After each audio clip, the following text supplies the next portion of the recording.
303 billion barrel তেলের মজুদ রয়েছে ভেনেজুয়েলাতে। তবে এই সামরিক অভিযানের পেছনে শুধুমাত্র তেলই একমাত্র কারণ না, সবসময়ের মতো এমনটাই দাবি করছেন ইউএসএ। কিভাবে যুক্তরাষ্ট্রের সামরিক অভিযান ভেনেজুয়েলাকে এক নতুন পর্যায়ে নিয়ে গেল, আজকের এই ভিডিওতে জানব সেই ঘটনা ও এর প্রভাব।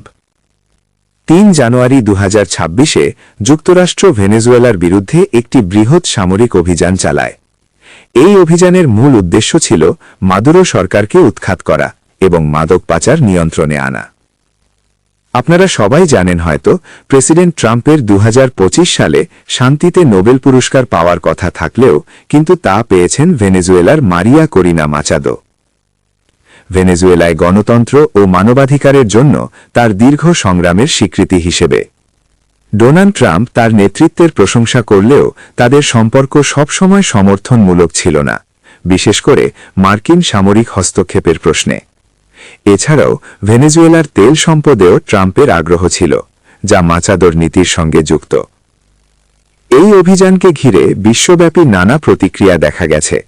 রাশিয়া, চীন এবং লাতিন আমেরিকার অনেক দেশই এটিকে আন্তর্জাতিক আইনের লঙ্ঘন বলে অভিহিত করেছে। এখন প্রশ্ন ওঠে, এই অভিযান আইনি ও নৈতিক দিক থেকে কিভাবে মূল্যায়ন করা হবে? এর প্রভাব কিভাবে বিশ্ব রাজনীতিকে বদলে দিতে পারে? এই সামরিক অভিযানের পরিণতি কি হবে? আপনার মতামত আমাদের জানাতে ভুলবেন না। আমাদের চ্যানেল সাবস্ক্রাইব করে পাশে নতুন আপডেটের জন্য।